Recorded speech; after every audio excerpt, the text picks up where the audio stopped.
¿Qué tal, jóvenes? Buenas tardes, ¿cómo están? Buenas tardes. Buenas tardes, José. Hola, buenas tardes.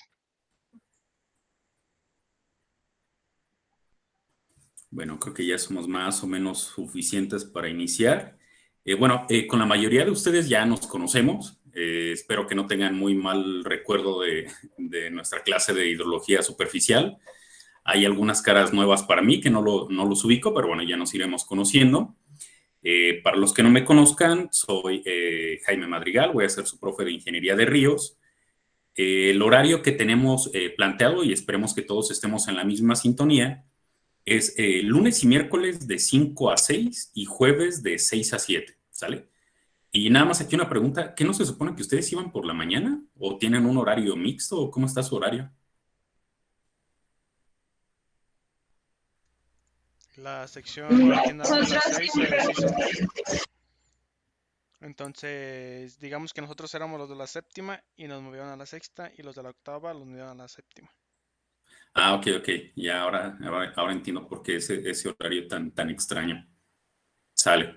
Bueno, pues entonces ese es el horario en el que vamos a trabajar. Un segundito, por favor. Denme un segundo, por favor.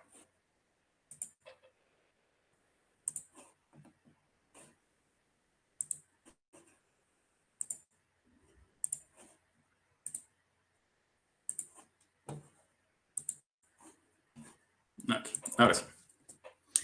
Bueno, ya saben, ya los que tuvieron la clase conmigo, saben que tenemos algunas reglas que seguir. Para los que no han tenido clase conmigo hasta el día de hoy, pues vamos a ver de qué se trata.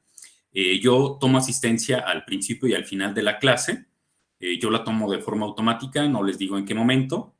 El segundo punto dice que va a haber una tolerancia de 10 minutos. Esto quiere decir que para darles también un poco de oportunidad que salgan de la clase anterior, o que si su compu se está actualizando, que si el internet está fallando, lo que sea, pues yo no voy a tomar lista nunca antes de esos 10 minutos. Siempre cuando pasen los 10 minutos, por ahí empezaré a tomar lista, ¿no? No les diré en qué momento, simplemente la tomo y se acabó. Al final de la clase, otra vez vuelvo a tomar. Y lo que es muy importante es que la asistencia no es únicamente que ustedes estén conectados. Eso no tiene ningún sentido ni ninguna validez para mí. ¿Ok? Entonces, se toma esa asistencia de esa manera, pero durante la clase, si les hago preguntas, tienen que responder. Si no responden, pues van a tener falta. Esto no quiere decir que tengan que responder de forma correcta, ni mucho menos, ¿no? Simplemente, pues yo saber que están atendiéndome por respeto a sus compañeros, por respeto a mí, por respeto a la clase, pues que estén prestándome atención, ¿sale? Entonces, si yo hago una pregunta y no dan señales de vida, pues van a tener falta automáticamente, ¿ok? Ya saben, hay que activar sus cámaras 5 minutos al inicio de la clase y 5 minutos al final, por lo menos. Si se puede toda la clase, pues mucho mejor. Es muy complicado y muy raro estarle hablando a la pantalla sin ver que ustedes están prestándome atención y demás. Entonces, por lo menos 5 minutos al principio y 5 minutos al final. Si por algo no pueden encender la cámara, que está fallando, lo que sea, no pasa absolutamente nada. Simplemente por cortesía vamos a intentar encenderla, ¿ok? Otra cosa también importante, cuando yo les haga alguna pregunta o cuando ustedes quieran preguntarme o lo que sea, hacer algún comentario y demás, pues también activen su cámara para saber a quién me estoy dirigiendo o quién se está dirigiendo hacia mí, ¿ok? Entonces, bueno, esa es la manera en la que vamos a estar trabajando con respecto a cámaras y demás. En cuanto a los micrófonos, bueno, creo que esto ya está por demás, ya después de un año y cachito trabajando de forma virtual, creo que ya sabemos, ¿no? Siempre hay que tenerlo cerrado, solo lo abrimos cuando vayamos a responder, cuando me quieran preguntar, cuando me quieran corregir o cuando quieran hacer algún comentario cualquiera respecto de la clase. No se permite comer en la clase, digo, a esta hora ya no creo que vayan a comer, pero bueno, no quiero ver ahí que tengan su plato de comida enorme y que no me estén prestando atención, pero tampoco es tan tajante este punto, ¿no? Se vale tener su cafecito, sus galletitas y demás, mientras me estén prestando atención, no pasa absolutamente nada. Lo de la vestimenta adecuada, esto lo pongo porque me ha pasado que luego, no sé, andan en boxers porque están en un lugar donde hace mucho calor y demás. Entonces, bueno, por respeto a todos los compañeros y compañeras, bueno, vamos a intentar tener ropa adecuada. Preferentemente utilizar fotografía. Creo que ya a estas alturas casi todos tenemos fotografía. Esto también es para saber a quién me dirijo.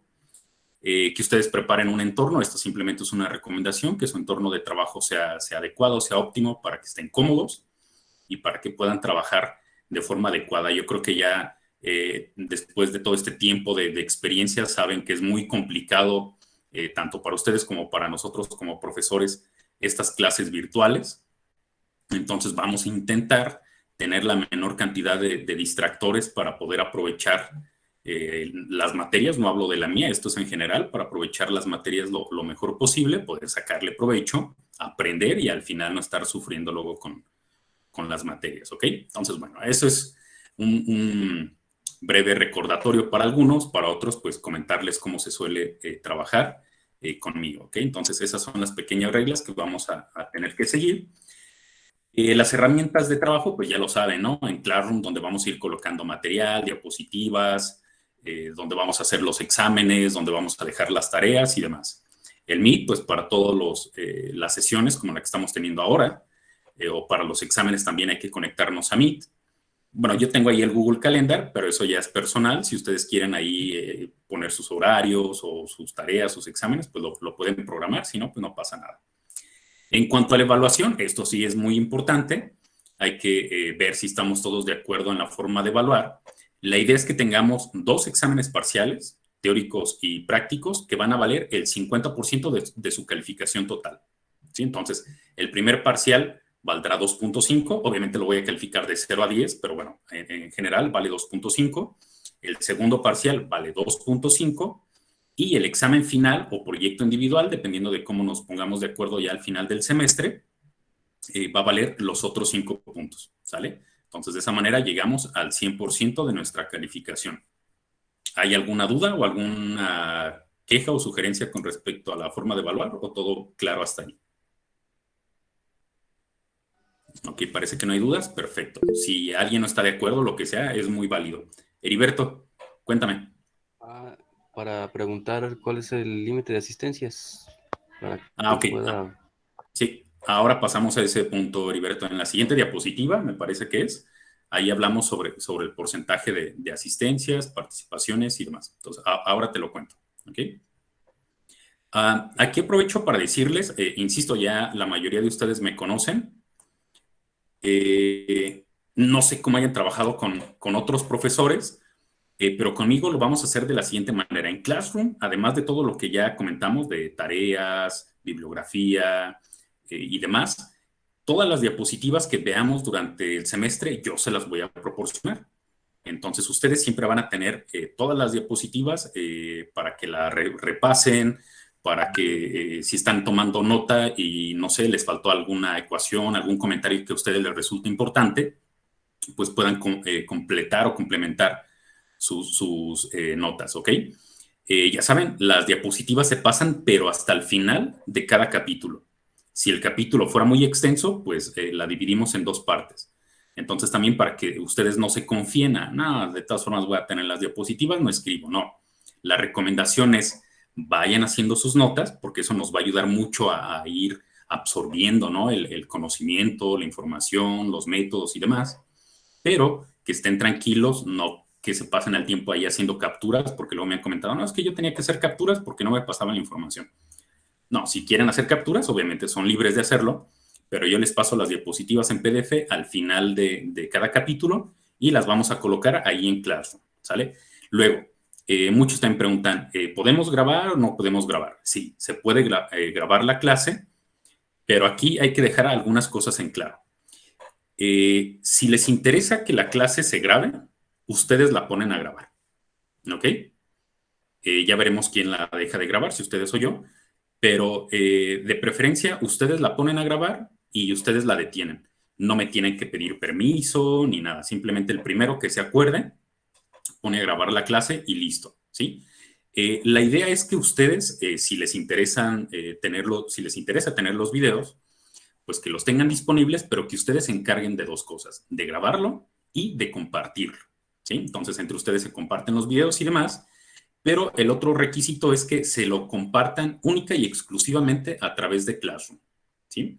Entonces, ahí en el tablón de Classroom, ustedes pueden ir pegando el link o lo que sea para que tengan ahí el video disponible y que lo puedan repasar en cualquier momento, ¿ok? Entonces, ya saben, ustedes lo ponen a grabar, ustedes lo detienen y ustedes lo comparten en Classroom, ¿sí?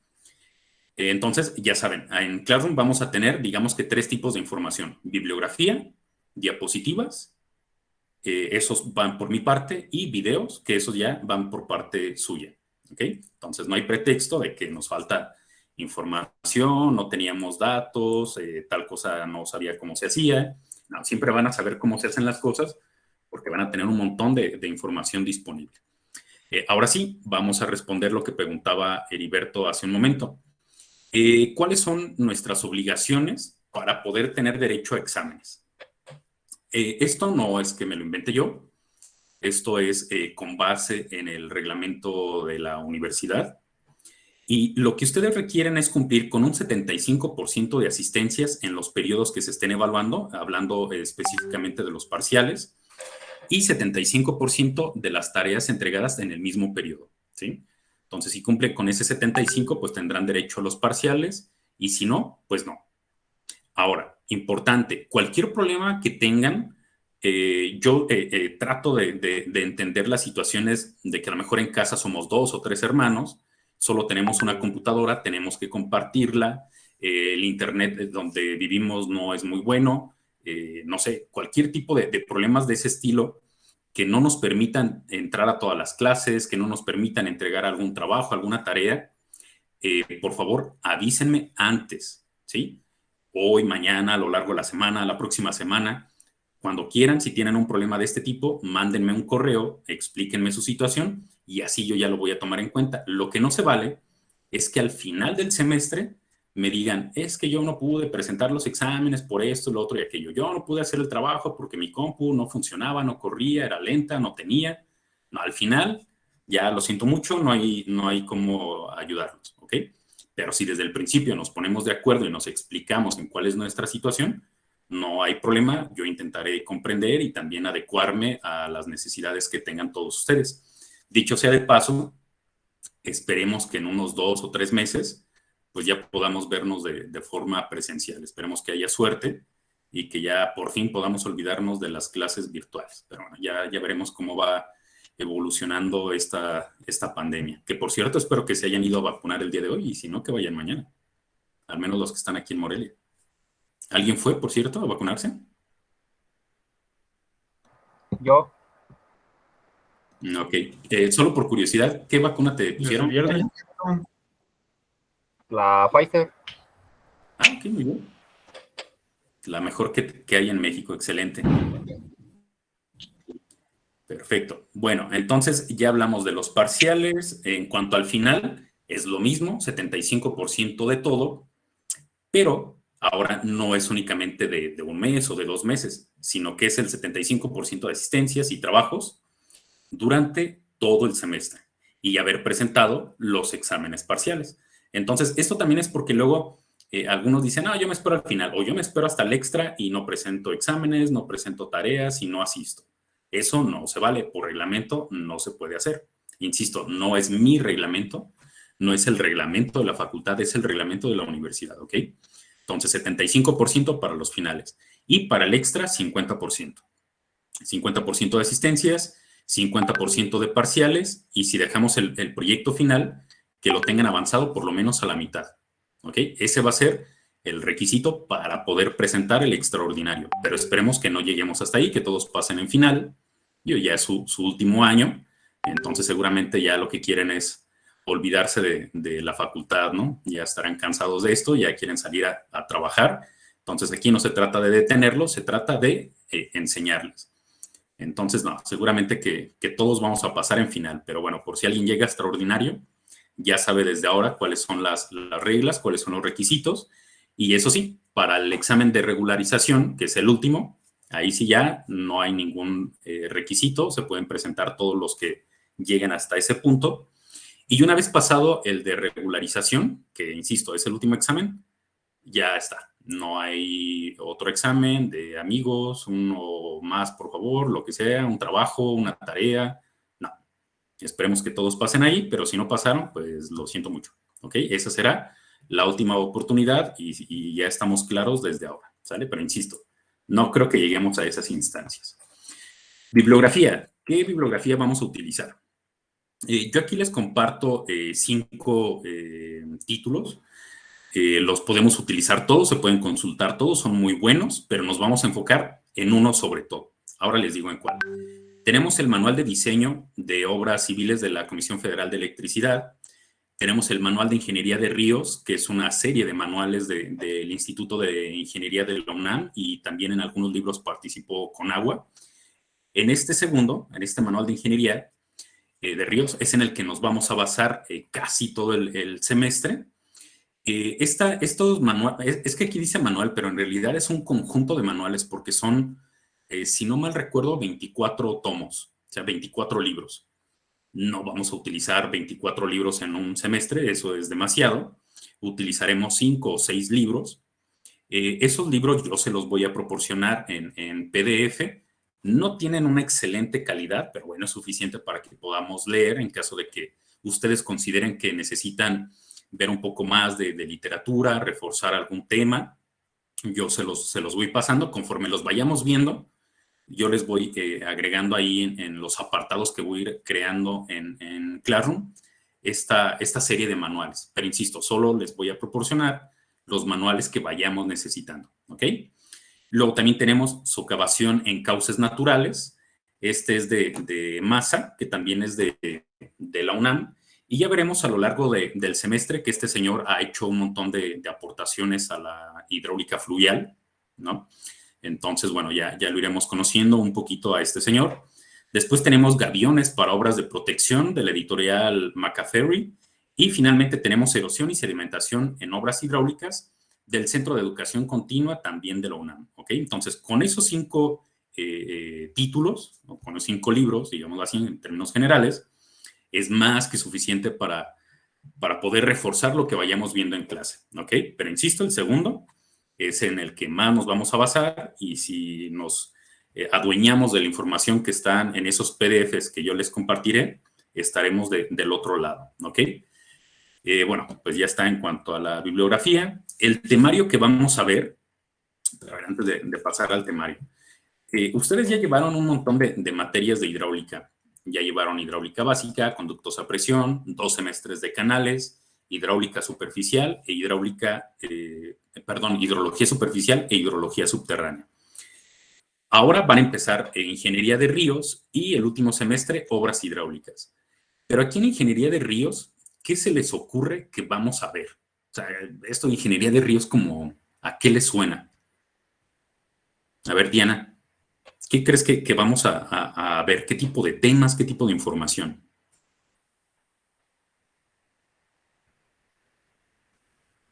Pues supongo que va relacionado con hidrología superficial. Ok, ¿algo más?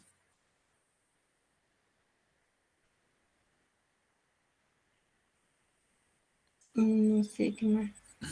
Ok, está bien, muchas gracias. De hecho, sí, está muy relacionado con hidrología superficial. Ahora veremos algunos detallitos al respecto. ¿Alguien más que quiera comentarnos qué se les ocurre que veremos aquí en Ingeniería de Ríos? A ver, Heriberto. Puede ser, por ejemplo, cuando para diseñar algún puente que cruce un río, ver cómo se comporta el río, cómo se va a comportar, pues dependiendo de algunos análisis que ya se hayan hecho en anteriores. Bueno, supongo. Algo así. Ok, perfecto, gracias. ¿Alguien más? Estudiar las características físicas de los ríos, Por ejemplo. como la granulometría que compone el suelo. Ok, eso es muy importante. Sí, efectivamente, lo que nos dicen tanto Agustín como Diana como Heriberto es verdad. Decía Diana primero, está muy relacionado con hidrología superficial. Después Heriberto decía, bueno, si vamos a hacer alguna obra de infraestructura como un puente, pues conocer el comportamiento del río justo en esa zona. Y finalmente nos decía Agustín, la granulometría del río. Entonces, ahí podríamos empezar a pensar, ¿no? Granulometría del río, pero si en el río hay agua, ¿de qué nos está hablando Agustín? ¿Se habrá confundido o equivocado de materia? No. Aquí, digamos que el asunto es que el río es lo que ustedes ya vieron en quinto y sexto semestre, que es diseño de canales, ¿no? Entonces, ¿qué es un río? Un canal. Pero ¿cuál es la diferencia entre un río y un canal? Pues que el canal es artificial, está diseñado de acuerdo a lo que nosotros necesitamos, queremos que tenga cierta velocidad, cierto ancho, cierta pendiente, cierto tirante, entonces todo lo tenemos bastante controlado, ¿ok? Y en teoría transporta únicamente agua. En un río es un canal, pero este es natural. Y este canal natural, pues no tan fácilmente podemos controlar sus condiciones o sus características hidráulicas. ¿Cómo poder controlar la velocidad del río? O el tirante del río, o el ancho del río. ¿Creen ustedes que esas cuestiones se puedan controlar? ¿O es imposible controlar eso en un río?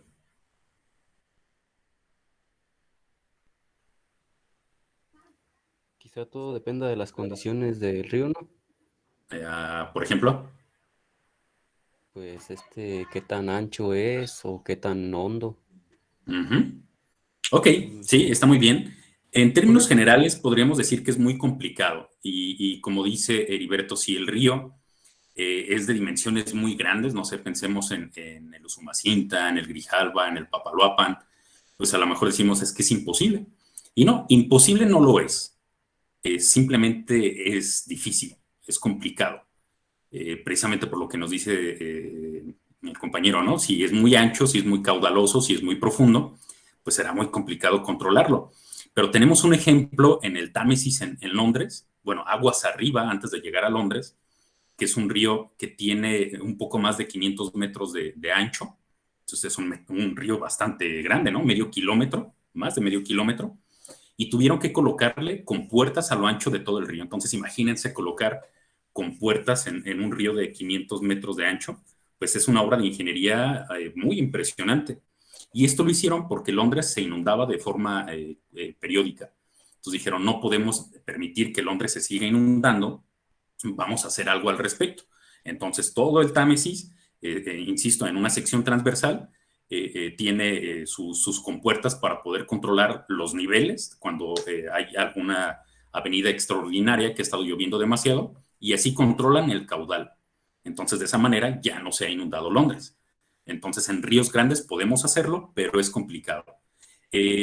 Cuando hablamos de ríos más pequeños, como el río Chiquito aquí en Morelia, o el río Grande también aquí en Morelia, bueno, aquí es mucho más fácil controlar ese tipo de cosas. Pero fíjense, a pesar de que les digo que es más fácil, pues vean en Morelia cuántos problemas tenemos de inundaciones. Casi cada año se inunda. Bueno, policía y tránsito no es un problema muy grande porque en donde están las canchas de policía y tránsito, ahí hay canchas precisamente por eso, para que sea una zona de amortiguamiento natural, para que sabemos que ahí se va a desbordar el río, que se desborde, no pasa nada, que el agua se quede ahí y que no siga avanzando. El problema es que las oficinas de policía y tránsito también se inundan. Ese sí es un pequeño problema. Pero tenemos más problemas más aguas abajo, en donde está la unión del río Grande y el río Chiquito. Ahí también solemos tener inundaciones y ahí sí tenemos afectaciones graves en cuanto a todas las colonias que se inundan y demás. ¿Por qué? Porque lamentablemente tenemos las casas prácticamente en la margen del río. Entonces, eso es un problema muy serio, pero bueno, ya lo tenemos ahí, hay que lidiar con él. ¿Sale? No sé si Heriberto y Diego quieran comentar algo, que los veo muy risueños. Ok, no pasa nada. ¿Sale? Entonces, bueno, esas son las cosas que vamos a ver aquí en esta materia, ¿no? Vamos a ver canales, pero van a ser canales naturales, canales que va a ser complicado controlar, pero que vamos a intentar ver algunos métodos para controlar algunas cosas. Y para poder controlar esas cosas es muy, pero muy importante lo que nos decía Agustín hace rato. Conocer la granulometría de nuestro río. Porque una de las diferencias más grandes entre un canal y el río es que en el canal les decía hace un momento, llevamos agua y en el río prácticamente nunca llevamos agua a secas. Bueno, a secas suena raro el término. Casi nunca llevamos solo agua. Siempre vamos a llevar dos cosas, agua y sedimentos. Entonces, el hecho de que lleve sedimentos hace que se comporte de manera distinta ese flujo. Entonces, tenemos que conocer cómo son esos sedimentos, de qué tamaño, si son cohesivos, si no son cohesivos, y cómo va a afectar la cantidad de material que hay en nuestro río en su comportamiento, en su forma. Y eso va aunado a lo que nos decía, me parece que era Gilberto hace rato. Si vamos a hacer un puente, ¿cómo va a afectar ese río? Bueno, no sé, dependiendo de qué material tengamos. Depende del agua, depende de la cantidad de agua, las características propias del agua, pero también dependerá mucho de cuántos sedimentos llevemos, qué cantidad de sedimento, qué tipo de sedimento, qué tamaño de sedimento, etcétera. ¿Ok? Entonces aquí ya no vamos a analizar solo un flujo de agua, sino un flujo mixto. Entonces, ahora sí, esto solo quería decirlo para ver qué idea tenían sobre la información que íbamos a ver, pero ya que hablamos un poquito, ahora sí les muestro el temario. Vamos a ver 5 capítulos, espero alcanzar a ver los 5, y digo espero porque saben que solo tenemos 3 horas a la semana, seguramente es la materia más corta que hay en toda la carrera, 3 horas es muy poquito tiempo, y el material es pues bastante extenso, entonces vamos a intentar que veamos todo, porque es mucho material, es material sumamente importante, a mí me parece muy interesante, intentaré que a ustedes también les parezca interesante, ¿ok? Pero bueno, lo que vamos a ver es, primero, un tema muy rápido, este es muy, muy breve, pero muy importante, que es morfología fluvial, este primer tema. Y este está dividido en 4 partes, que es la clasificación genética de los ríos, la clasificación por su forma en planta, después vamos a ver cómo es el perfil longitudinal de un río, cómo son las secciones transversales de un río, cómo se calculan estas características de longitud, de ancho, de tirante, de pendiente, casi todo lo que veíamos en canales lo vamos a calcular, pero se calcula de una manera totalmente distinta, ¿ok? Después vamos a hablar un poco de flujo secundario y formación de meandros. Después pasamos al segundo capítulo. A partir de aquí ya son temas más extensos. Este es muy importante y aquí es donde se concentra lo que nos decía Agustín, son las propiedades de los sedimentos. Vamos a analizar cuáles son las características físicas de una partícula, es decir, una sola partícula de arena, de grava, de limo o de arcilla, pero una sola partícula. ¿Cuáles son sus características? Pero una vez que nosotros ya sepamos cómo son las características de una partícula sola, eso nos va a servir mucho para lo que sigue, pero nos habremos dado cuenta en ese momento que no nos sirve como tal analizar una partícula sola, porque esa partícula no va sola en el agua, sino que va junto con otras partículas que se van agrupando, se van pegando, y eso forma sedimentos. Entonces, después vamos a ver las características físicas, pero ahora de los sedimentos en su conjunto. Una vez que ya conozcamos las características de esos sedimentos, otra vez va a pasar lo mismo. Ya tendremos mucho conocimiento acerca del material, pero nos vamos a dar cuenta que otra vez esto no nos sirve porque estos sedimentos no se mueven por el viento, no van solos en el río, sino que van junto con el agua. Entonces, ahora sí, vamos a estudiar las características físicas de esa mezcla que es agua-sedimento. Y esa mezcla agua-sedimento, ahora sí, es lo que vamos a transportar por nuestros ríos. Finalmente, un poco de teoría sobre cómo se hacen las muestras para poder obtener estas partículas y estos sedimentos y poder caracterizarlos en un laboratorio. ¿Okay? Entonces, eso a veces nos toca hacerlo a nosotros, a veces contratamos a un laboratorio de materiales, dependiendo cómo sea de grande nuestro proyecto, pero hay que tener conocimiento de cómo hacer la toma de estas muestras por si nos toca hacerlo a nosotros, ¿ok? Entonces, bueno, insisto, esto solo es teoría, unas recomendaciones y ya está, no hay mucho más. En el resto, sobre todo aquí en las características de los sedimentos, vamos a apoyarnos un poquito de la estadística, no es nada difícil, pero es otra vez distribución normal, distribución log normal, cosas que ustedes ya vieron en su clase de estadística y que también vimos, aunque haya sido así de refilón, en hidrología superficial, solo que ahí era para lluvias y ahora es para sedimentos. Entonces, como se pueden ir dando cuenta, la estadística se aplica prácticamente bueno, no prácticamente, se puede aplicar a cualquier cosa, cualquier variable y sí, a cualquier cosa que queramos estudiar. Entonces, para poder caracterizar algo, siempre tenemos que aplicar algo de estadística. Entonces, esto lo veremos aquí en este punto. Después pasamos al capítulo 3 y el capítulo 4. Estos dos capítulos están llenos de métodos, de ecuaciones, muchas operaciones. Aquí tendremos que utilizar bastante el Excel. Digo, si lo quieren hacer a mano está bien, pero va a ser bastante lento si lo hacen a mano. Entonces, bueno, aquí vamos a utilizar bastante el Excel en el capítulo 3 y 4. Vamos a estudiar en el capítulo 3 la resistencia al flujo. ¿Qué es esto de la resistencia al flujo? Pues obviamente en los lados del río que se llaman márgenes, en el fondo que se llama lecho, hay partículas. Esas partículas de las que vamos a estudiar. Esas partículas que, insisto, pueden ser grava, arena, limo o arcilla. Y esas partículas minerales pueden estar tan adheridas entre sí o pueden ser tan grandes que representan o tienen una cierta resistencia a que el agua las transporte. Por eso es que es resistencia al flujo. Se resisten y no se quieren mover. Entonces vamos a estudiar cómo es esa resistencia. ¿Para qué nos sirve estudiar esa resistencia? Pues para saber cuándo va a entrar en movimiento una partícula. Y eso es muy importante porque a lo mejor nosotros queremos tener un río estable en donde no queremos que haya erosión. Entonces, si hay erosión, a lo mejor se nos cae un puente. Entonces hay que saber en qué momento las partículas se pueden empezar a mover.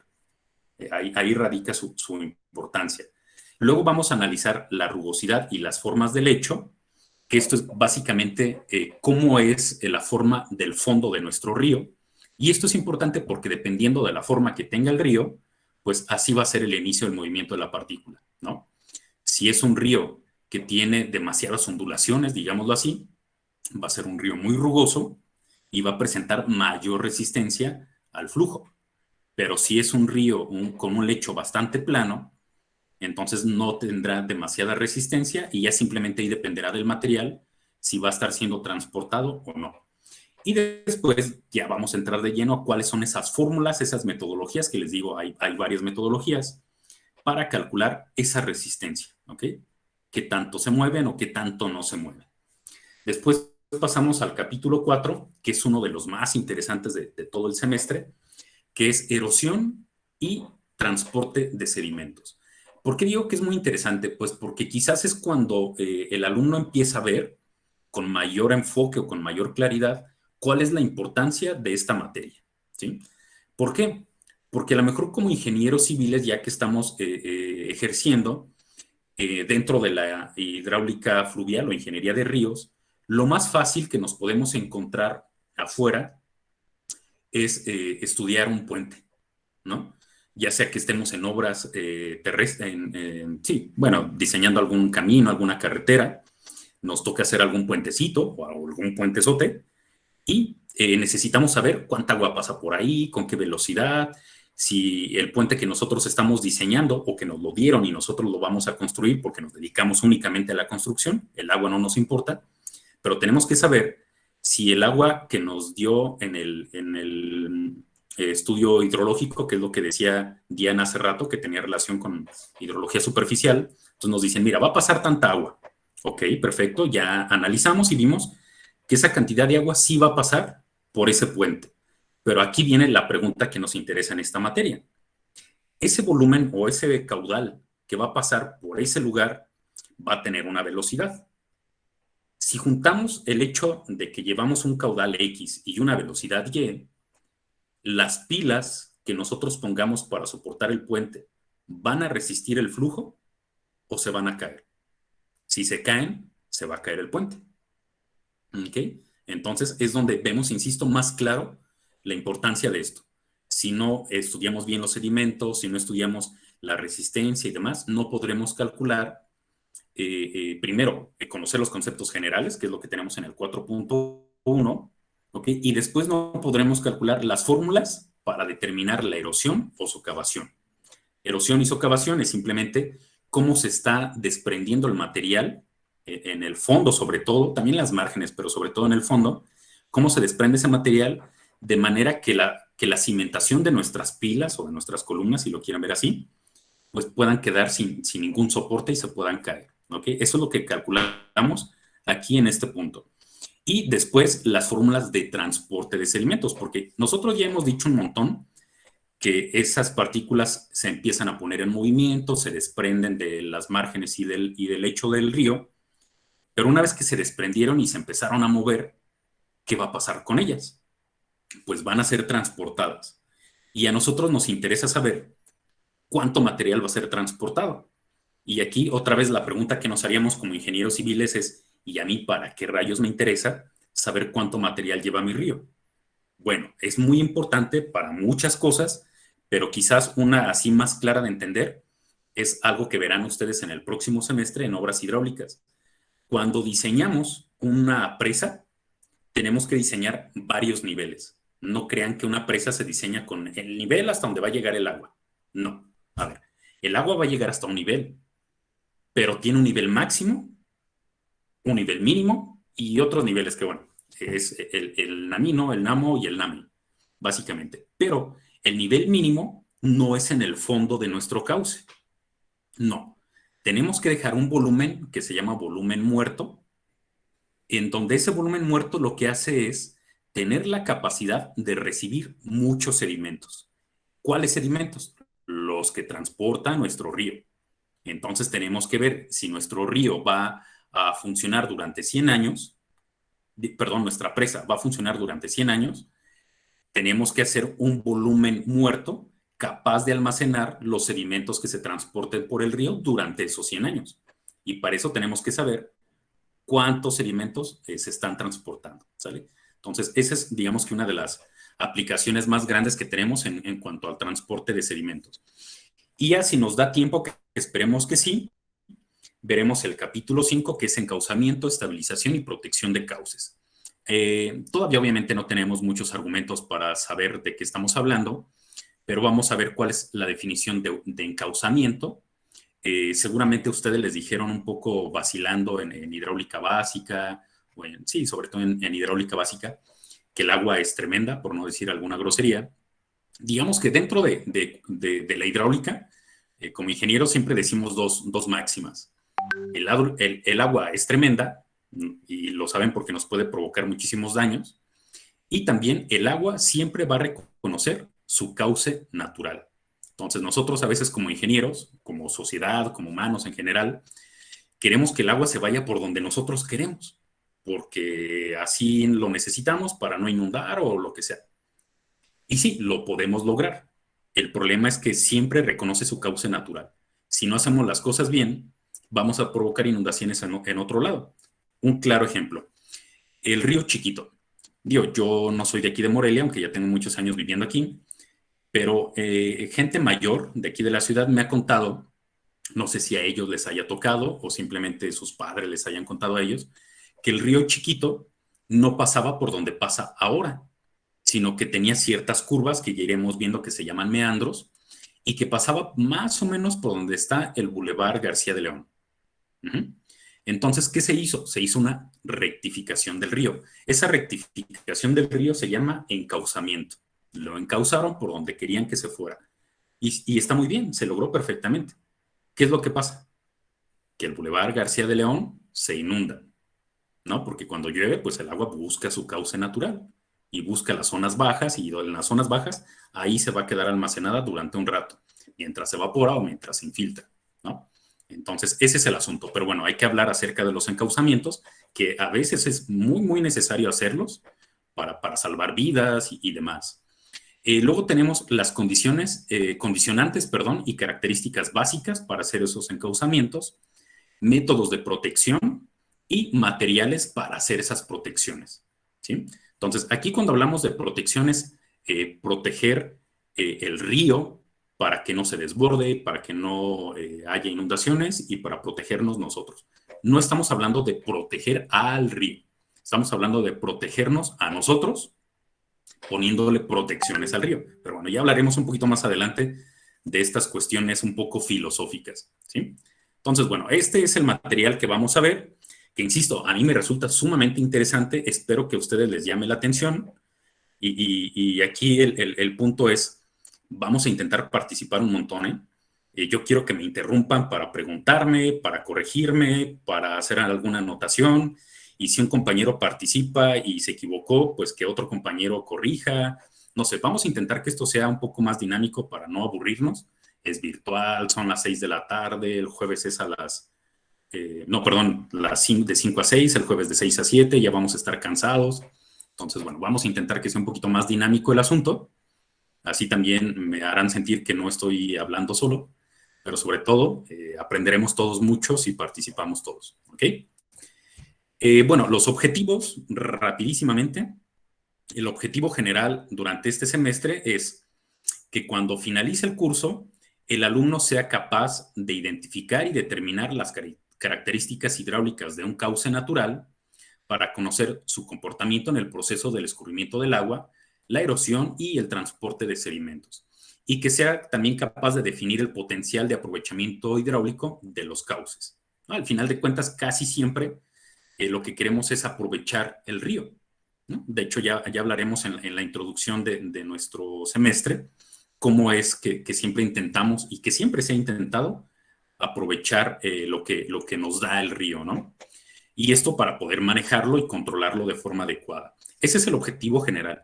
Luego, los objetivos específicos que vamos a seguir son los siguientes. Vamos a intentar que ustedes conozcan y comprendan la condición del inicio del movimiento de la partícula dentro de un cauce natural, y esto les va a permitir a ustedes diseñar cauces con o sin transporte de sedimentos. Después buscaremos que ustedes comprendan y evalúen los procesos de erosión, de sedimentación al interior de un cauce natural, esto también para que lo puedan controlar y explotar en buena medida. Finalmente, vamos a buscar que ustedes puedan aplicar los conocimientos adquiridos y las habilidades desarrolladas para el diseño de las distintas obras de protección y control, sobre todo en las inundaciones, ¿sí? Entonces, bueno, eso es lo que veremos. No sé si tienen alguna duda, algún comentario al respecto antes de entrar en materia. Profe, yo tengo una duda, pero es de algo interior. Sí, pero ¿quieres expresármela ahora o al final de la clase? No, sí, ahorita de una vez, si se puede. Ok. Es que cuando dijo que las tareas, no supe si las tareas solamente es como requisito para el examen o tendrán alguna validez ya al final. Ok. No sé. No, las tareas únicamente es requisito. Yo, como siempre les digo, las tareas no son para ganarse puntos ni nada. Las tareas son para que ustedes puedan practicar, para que ustedes les salgan dudas y para que se las puedan explicar entre ustedes o que me las hagan a mí y yo se las intente responder y demás. ¿Ok? Entonces, no, las tareas no dan puntos, simplemente es para que ustedes practiquen y para que con eso tengan derecho a los exámenes. Pero puntos no, solo exámenes y ya. Está bien, gracias. Sale, ¿vale? De todas formas, insisto, si hay algo en lo que no estén de acuerdo, con mucho gusto me pueden decir, no queremos ser evaluados de tal o cual forma, y bueno, buscaremos la manera de consensarlo y llegar a un acuerdo, ¿no?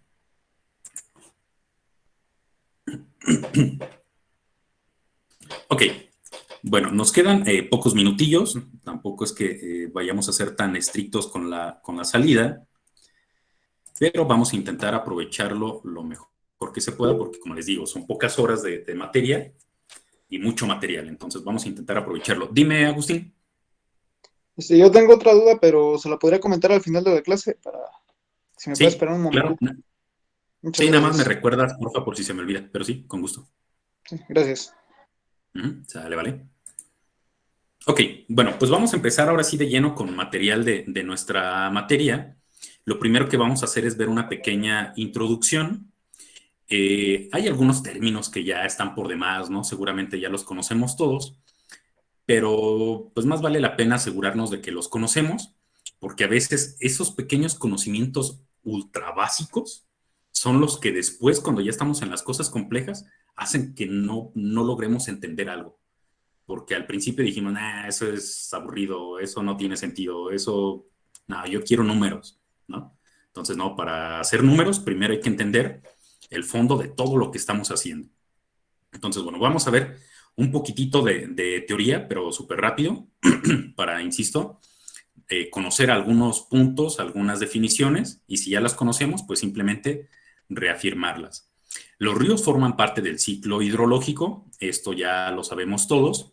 También sabemos que ese ciclo hidrológico es un ciclo cerrado, no tiene ni principio ni fin, ¿ok? Y luego, dos cosas muy importantes, que insisto otra vez también en esto, Diana tenía razón en que ingeniería de ríos se relaciona con hidrología superficial, pero ya veremos que se relaciona con un montón de cosas. Pero en cuanto a la hidrología superficial, tenemos lo siguiente. Dice que la escorrentía, aquí en este punto, la escorrentía, dependiendo la literatura, ustedes pueden encontrar escorrentía o escurrimiento. Es lo mismo, ¿ok? Entonces, bueno, esta escorrentía o este escurrimiento es muy variable en el espacio y en el tiempo. Esta variabilidad espacio-temporal tiene muchísimo que ver con la variabilidad espacio-temporal de la precipitación que veíamos en séptimo semestre, ¿sí? ¿Qué decíamos en séptimo semestre? Que México es muy complicado en cuanto a su hidrología, porque hablando del espacio, en el sur llueve muchísimo y en el norte prácticamente no llueve nada, bueno, dependiendo la zona. Decíamos, en Chiapas hay zonas en donde la precipitación media anual ronda y en algunos casos supera los 5,000 milímetros. Entonces, es importante tener puntos de referencia. Recuerden, en Morelia, la precipitación media anual, ya ustedes decidirán si eso es mucho o es poco, pero en Morelia llueven en promedio 750 milímetros al año, ¿ok? Entonces, Morelia 750, Chiapas 5,000. Entonces, recuerdo mucho que nosotros decimos, es que llueve demasiado en Morelia en estos meses y nos inundamos y demás. Entonces, yo una vez estaba hablando con una chica de Chiapas y me decía, es que ustedes en Morelia son muy exagerados, en Morelia no llueve nada. Digo, ¿cómo no? ¿Ves que se está cayendo el cielo y dices que no llueve nada? Dice, no, para mí en Morelia no llueve nada. Y bueno, ya poniendo números de por medio, digo, ok, lo entiendo. Aquí llueven 750, allá llueven 5,000 en el sur. Pero en Baja California, en algunas zonas, llueven 50. Ahí sí que no llueve nada. ¿Ok? Entonces, esta variabilidad espacial de la precipitación hace que tengamos variabilidad en el escurrimiento. Por ejemplo, ¿alguno de ustedes que me quiera decir un río caudaloso en el norte de México, quitando el río Bravo?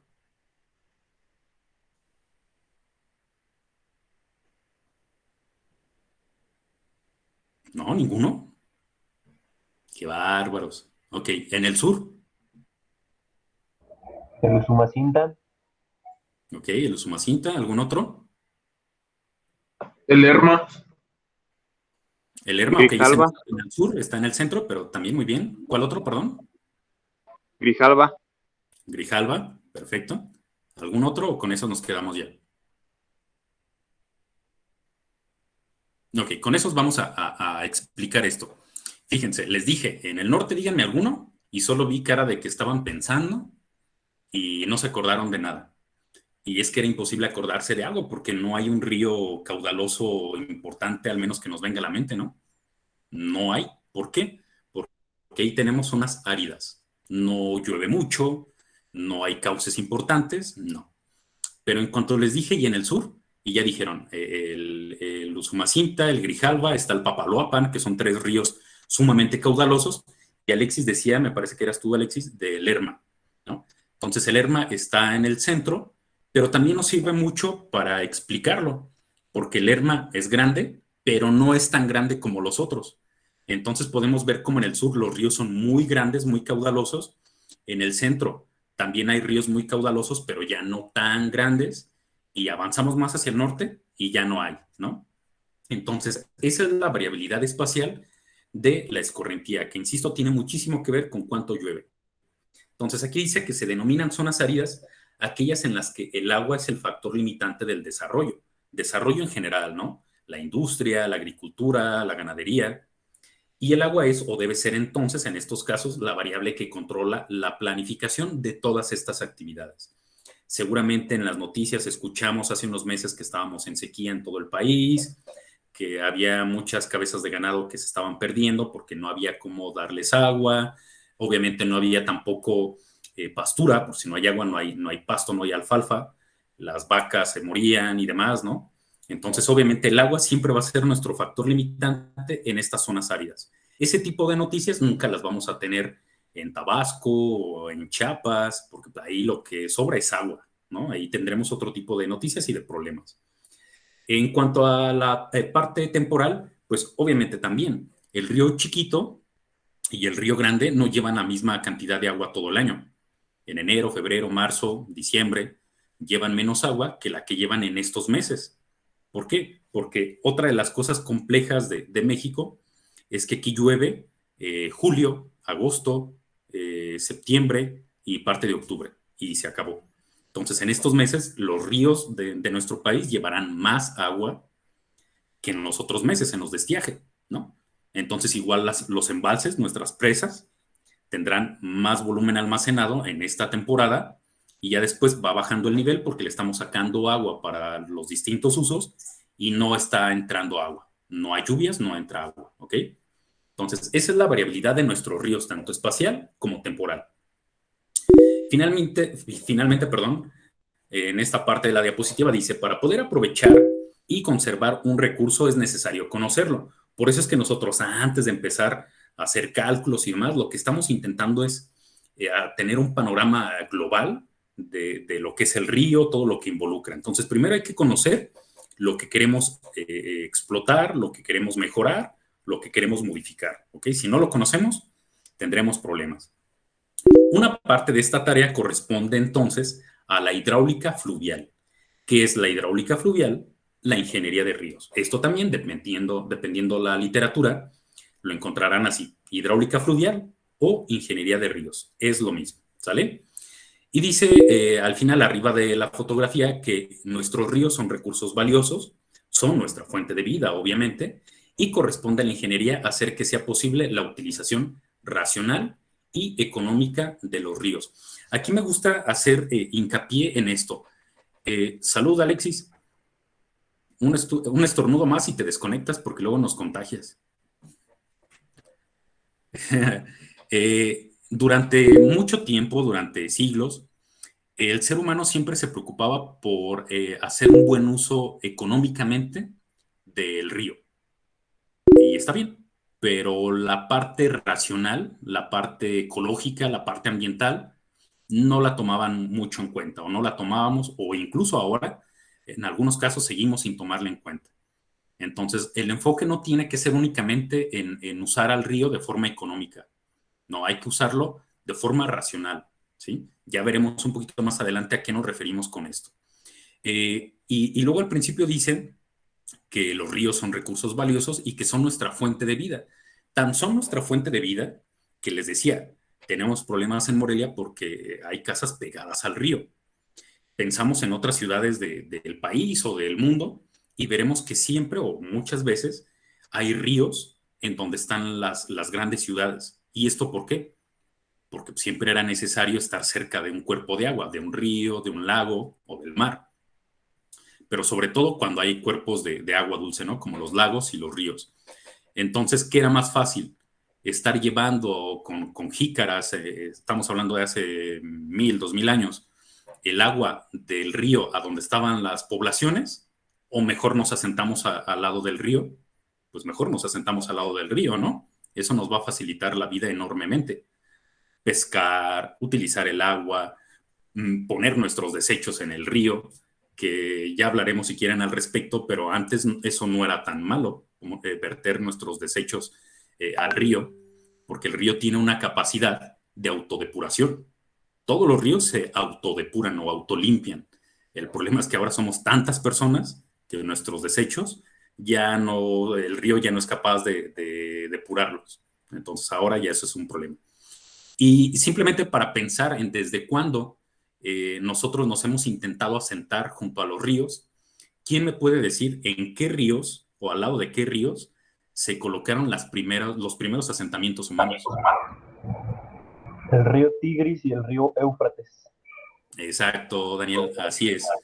En el Tigris y el Éufrates, que están ubicados en lo que ahora es Siria, Turquía, en esa zona, Ahí fueron donde se colocaron los primeros asentamientos, ¿no? Siempre junto a un río, siempre junto a un río.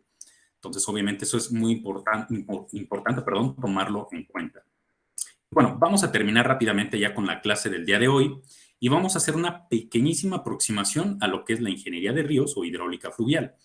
Y aquí es importante que hablemos de 3 ideas o 3 visiones o 3 puntos de vista sobre cómo debemos de ver a un río o cómo nos vamos a enfrentar a un río. Y esas 3 visiones son las siguientes. Lo que les digo, siempre lo hemos visto desde esos asentamientos en el Tigris y en el Éufrates y hasta la fecha, es que siempre vemos estos ríos como una fuente de riqueza, como una fuente de recursos naturales que nosotros vamos a explotar por ser nuestra fuente de vida. Entonces, eso está claro. Siempre el ser humano lo ha hecho así. Después, el segundo punto, también podremos decir que prácticamente siempre lo hemos hecho, que es ver a los ríos como elementos naturales de los cuales nos tenemos que defender. ¿Y por qué nos tenemos que defender de los ríos? Pues porque se desbordan, provocan inundaciones, pérdidas materiales, pérdida de vidas humanas. Entonces hay que cuidarnos de los ríos porque los ríos son peligrosos o pueden volverse peligrosos dependiendo del río, dependiendo de las circunstancias y demás. Eso está claro. Pero aquí es el tercer punto, es lo que nunca ha estado tan claro aparentemente que debería de haberlo estado. Ok, en el segundo punto nosotros nos protegemos del río. Pero ¿y cuándo vamos a proteger al río de los peligros que éste tiene? ¿Ok? Entonces hay que verlo también desde ese punto de vista. Vamos a cuidar a nuestros ríos. No se trata únicamente de explotarlo, no se trata únicamente de cuidarnos de las amenazas que tenemos al estar cerca del río. No, el río es nuestra fuente de vida. Hay que cuidarlo. ¿Ok? Entonces, pensemos en el río chiquito. ¿Lo estamos cuidando? No, en la siguiente diapositiva que ya veremos en la clase del miércoles, veremos cómo lo último que estamos haciendo con el río chiquito y en consecuencia con el río grande es cuidarlos, ¿ok? Entonces nosotros como ingenieros debemos de tener esta filosofía. No estamos en ingeniería ambiental, pero no importa. Todos los seres humanos desde un niño de 1 año, no sé, 2 años, hay que empezar a inculcarle a cuidar el medio ambiente, a cuidar los ríos, no importa lo que estudiemos, pero ya que somos ingenieros, ya que vamos a construir infraestructura, vamos a intentar que esa infraestructura dañe lo menos posible. Cualquier obra de infraestructura siempre va a dañar la naturaleza, por eso hay algo que se llama estudios de impacto ambiental. Entonces siempre hay que hacer estudios de impacto ambiental para ver cómo vamos a afectar y después intentar recuperar esas afectaciones o reducir esas afectaciones. Entonces, como ingenieros civiles, nuestra tarea ahora es hacer infraestructura intentando dañar lo menos posible al medio ambiente, ¿ok? Vamos a dejarlo aquí. Nos vemos el día miércoles y continuamos con esto. Nos queda un rato de teoría, no mucho, y ya después empezaremos con los números, que es lo que más nos gusta a nosotros, ¿no? Entonces, ¿sale? Muchas gracias por la atención. Nos vemos el miércoles y me quedo con Agustín. Me parece que tenías algo que comentarme. Sí, ingeniero, más que nada una pregunta. Con respecto a las evaluaciones y asistencias, ¿aplica igual para los que estemos en artículo? Sí, los que están en artículo, bueno, hay 2 artículos, ¿no? El 34 y el 51. Si están en artículo 34, se evalúan exactamente igual. Todo es igual. Y ya si alguien va a tomar alguna materia o esta materia en artículo 51, entonces ahí sí la cuestión es totalmente distinta, pero en 34 la cuestión es igual, Agustín. Ok, sí, es que yo estoy en artículo 34, pero sí se me dificulta entrar a las clases de los jueves. Ok, no pasa nada, ponte al corriente, ya estoy enterado, ponte al corriente y veré esa situación contigo más adelante. Pero si no te preocupes por eso, nada más recuérdame al final en algún correo o algo que ya me comentaste y demás. Sí, está muy bien, ingeniero, gracias. Ingeniero. Voy, un segundo, José María. Nada más, Agustín, hay que estar pendientes, ya sabes, cuando llegue el momento de solicitar el artículo, darte de alta en la web para que yo te pueda aceptar y todo ese rollo. Sí. Sale, vale. Muy bien, gracias.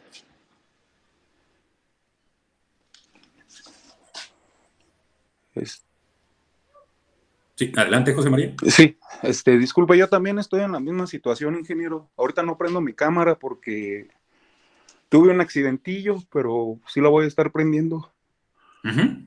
Y ando en la misma situación también en lo de artículo 34 y también le iba a preguntar eso al final, pero creo que ya. Sí, la idea Ujú. en el artículo 34 es como un doble recursamiento. Entonces, los exámenes se aplican igual y todo es igual. Entonces, sí, insisto, nada más si tienen algún problema para entrar a la clase, que me lo digan, pero la forma de evaluación es igual. Sí, muchas gracias, ingeniero. Ujú. No a ti. Eso era más que nada la duda. Gracias. Perfectísimo, a tus órdenes. Nos vemos. Nos vemos, hasta luego.